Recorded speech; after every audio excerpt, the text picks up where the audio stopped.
आजकल एक इशू बहुत कॉमन है कि ओवर थिंकिंग का। यंगस्टर्स की है ज़्यादा दिक्कत। एज्ड लोगों का तो मुझे इतना पता नहीं कि उनमें कितनी दिक्कत है कितनी नहीं, पर यंगस्टर्स में बहुत दिक्कत है कि ओवर थिंकिंग का। ओवर थिंकिंग मतलब किसी भी चीज़ का, कोई भी सिचुएशन, उसका एक्सट्रीम सोचना, और इन अ नेगेटिव वे। मतलब एक्सट्रीम सोचना तो पॉजिटिव भी हो सकता है, तो उसे बोलते हैं डीप थिंकिंग। और जो हर चीज़ को एक नेगेटिव पहलू से देखे, ओवर थिंकिंग उसको बोलते हैं। मतलब तो इसका क्या सोल्यूशन और ऐसा क्यों होता है? मतलब आजकल ज़्यादा करते हैं लोग ऐसे, और बहुत दिक्कतें होने लग जाती हैं इससे। उनके हाथ में कंट्रोल ही नहीं होता उनके थॉट्स का, और हर चीज़ का नेगेटिव ही दिखता है। जैसे आपने कहा भाई ओवर थिंकिंग का क्या इम्पैक्ट है लाइफ में, कोई सेम इम्पैक्ट है जैसे आपने कहा डीप थिंकिंग का।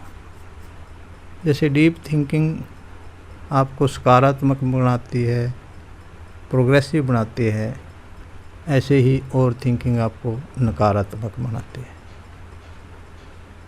और डिप्रेस करती है। उसके मूल में भाव होता है। हर एक चीज़ के मूल में भाव की वजह से खुशी या भय लगता है। जैसा हम सोचते हैं उसके मूल में या तो खुशी है या दुख है या तकलीफ है। नेगेटिव सोच रहे हैं तो उसके मूल में नकारात्मक है वो, इसलिए उसका दुख है।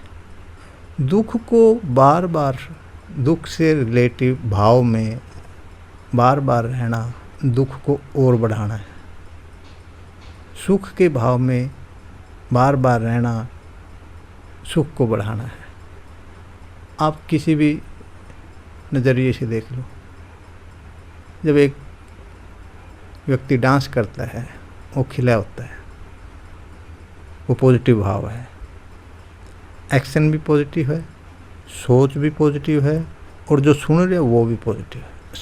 सारे सिस्टम को पॉजिटिव वे में ले रहा हो। खिल गया, फूल की तरह खिलता है, और उसको प्रेजेंट में होता है, उसे दाएं बाएं कुछ नहीं दिखता। ऐसे ओवर थिंकिंग में होता है। जब आदमी ओवर थिंकिंग करता है वो कुछ बाहर की नहीं सुनता, सिर्फ और सिर्फ अपना केंद्र बिंदु उसी बात पर रखता है। ओवर थिंकिंग आदमी के लिए, उससे बाहर निकलने के लिए सबसे आसान तरीका है, बिल्कुल सबसे आसान तरीका। जो समझदार लोग हैं वो तो अपनी थिंकिंग को पकड़ लेते हैं। ऐसी बात नहीं है भाई किसी को नेगेटिव थॉट नहीं आते, वो तो पकड़ लेते हैं और उसी टाइम उसको चेंज कर देते हैं। गुनगुनाने लग जाएंगे, या किसी से फ़ोन बात करने शुरू कर देंगे, या कोई और तरीके से कोई पुस्तक पढ़ना शुरू कर देंगे, वहाँ से डाइवर्ट कर देंगे अपने विचार को। इसलिए आपने कभी सुना होगा कि जब आदमी डिप्रेस होता है उसे ईश्वर का नाम लेना चाहिए, भगवान का सहारा लेना चाहिए। ईश्वर का नाम लेना, भगवान का नाम लेना, परमात्मा का नाम लेना, इसका लॉजिक क्या है? इसका लॉजिक यही है कि ईश्वर के नाम में 100% पॉजिटिविटी है। भी एकदम से आप उससे और वहाँ डाइवर्ट हो जाओ। भगवान का नाम लो, है? उसके नाम संकीर्तन में भाग लो, जहाँ संकीर्तन है। ईश्वर के नाम की जहाँ चर्चा है वहाँ सुनो, या अपने फिर दोस्तों से बात करो। अरे कुछ तो वो तो समझ गया मैं, पर ना इनका मतलब ऐसे होता है कि ओवर थिंकिंग वाले लोग ना इतने हैबिचुअल हो जाते हैं ना इस चीज़ को कर करके।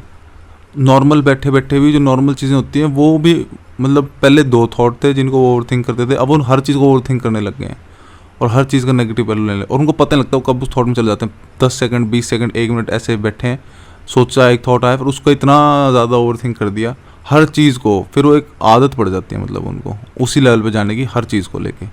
हाँ, जैसे आपने खुद ही कह दिया कि आदत पड़ जाती है। जैसे हम करते हैं कोई भी काम, उसके हैबिचुअल हो जाते हैं, वही हमारा नज़रिया हो जाता है। हमारा सोचने का ढंग ही बदल दिया हमने। हाँ, मतलब सोचने का ढंग ही बदल जाता है। वो हाँ। नॉर्मल, जो एक नॉर्मल इंसान पहले था, जब उसको आदतें नहीं थी, वो चीज़ ही भूल जाता है वो, हाँ कि एक बिल्कुल नॉर्मल इंसान क्या सोचता है। बिल्कुल बिल्कुल, क्योंकि उस पहलू को तो उसने छोड़ दिया। हमें याद क्या रहता है जो हम प्रेजेंट में जी रहे हैं? हमें बिल्कुल भी याद नहीं है 20 साल पहले कैसे सोचते थे हम, कुछ भी नहीं याद।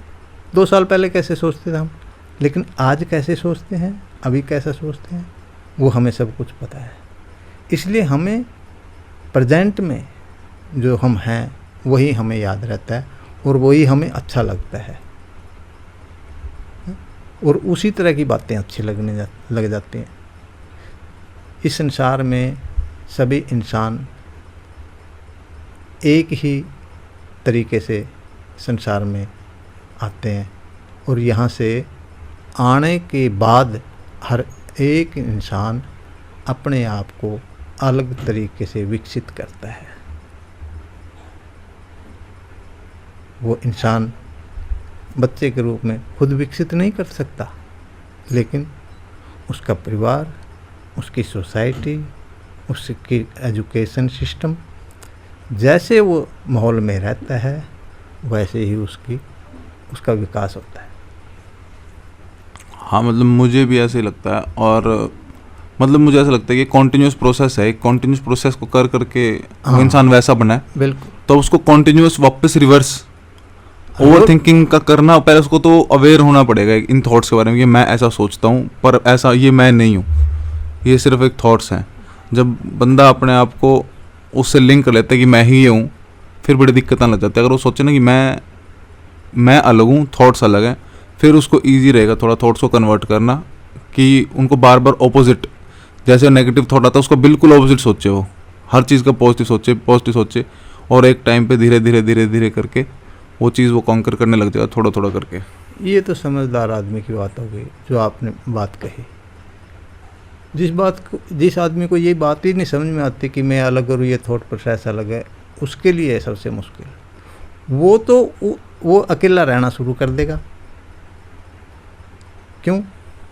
उसको किसी की बात में इंटरेस्ट नहीं होता, किसी की बात अच्छी नहीं लगती।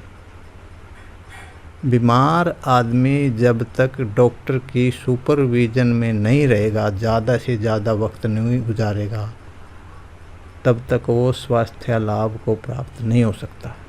और अगर आप सोचो कि 6 महीने में, साल में, 2 महीने में एक बार डॉक्टर को दिखाएं और फिर भी मरीज़ इतना जल्दी रिकवर कर ले, ये गलतफहमी है। ये डिप्रेशन की बीमारी है, ओवर थिंकिंग की बीमारी है। शारीरिक बीमारी और डिप्रेशन की मानसिक बीमारी में ज़मीन आसमान का फ़र्क है। इसमें तो गैप होना नहीं चाहिए। जितना वो संगत में रहेगा, सुसंगत में, उसको कम से कम वक्त मिले उस तरीके से सोचने का जिस तरीके से सोचने से वो बीमार हुआ है।